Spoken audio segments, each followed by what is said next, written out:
Hamid Olimjon o'zbek shoiri, dramaturg, adabiyot tanqidchi, 20-asr o'zbek mumtoz she'riyati namoyandasi. Hamid Olimjon Azimov 1909-yil 12-dekabrda Jizzaxda tug'ilgan. Yoshligidan onasi Komila va bobosi Mulla Azimdan ko'plab xalq ertaklari, doston va qo'shiqlarni tinglab kelgan. 1918-yil Hamid Olimjon Jizzaxda ochilgan tugallanmagan o'rta maktabga topshiradi. So'ngra Samarqandga o'qishga ketadi. U yerda avval bilim yurtda, keyin universitetda tahsil oladi. Samarqanddagi O'zbek pedagogika akademiyasini 1928-1931-yillarda tamomlagan.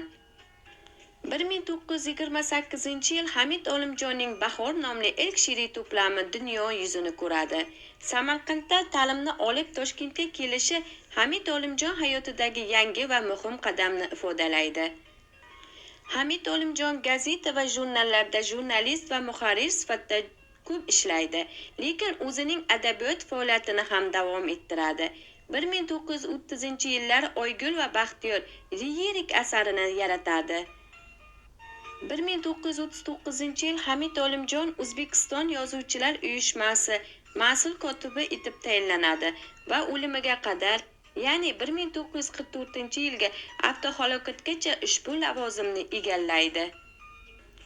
Hamid Olimjonning she'riy ijodiga Gorkiy va Mayakovskiylar juda katta turtki bergan. Hamid Olimjon zamonaviylikni kengroq ochib berishga jur'at qilgan birinchi o'zbek shoirlardandir.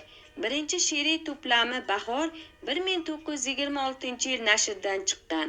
Eng sara asari Zaynab va Omon dostoni bo'lib, o'zida 30 yillar o'zbek she'riyati xususiyatlarini bog'laydi. Hamid Olimjon Pushkinning asarlarini o'zbek tiliga tarjima qilgan.